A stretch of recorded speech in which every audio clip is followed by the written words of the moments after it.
Hey Geoff, how do you think Australia's being run at the moment?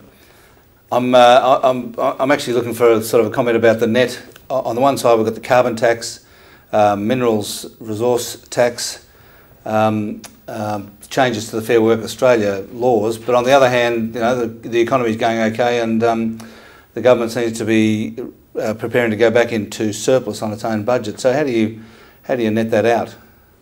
I'm probably in the camp of most people who, you know, the barbecue talk, if I could put it, would be, I think most people think we're wasting an opportunity.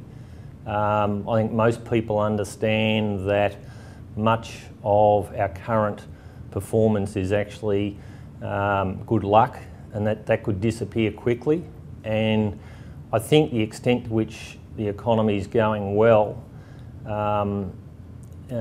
is pretty tenuous, and I think, to me, unemployment's an indicator of that.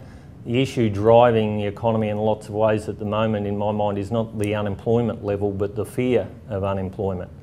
And, you know, I think that's why we've got saving rates approaching 10%, and that's what's weighing very heavily on you know, residential construction or retail or domestic tourism or a range of things like that. So, you know, I think the fear of unemployment is probably ahead of the current unemployment levels, and I guess the question is, well, why do people have that fear? Yes, there's some benefits that come from it, and in terms of you know, the economic bureaucrats would talk about households restoring their balance sheets, but I think it's reflecting an underlying fear and concern where people have either had earnings cut back through no overtime or things like that, or they know people have lost their jobs and they're fearful for themselves. So I think people understand that much of our performance at the moment is through good luck on external factors, and that it could change. So I think that's the core of the issue. Do you think the government should drop the carbon tax?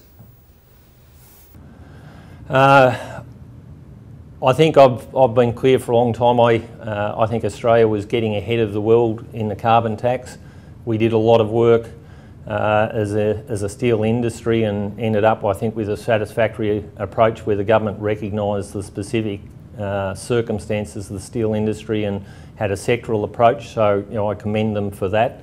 You know, but on balance, you know, I think we're certainly moving ahead of the rest of the world. And if you have a look at what happened post-Copenhagen, we expected the US and a number of other countries to move. They've probably gone further away rather than closer to the carbon tax.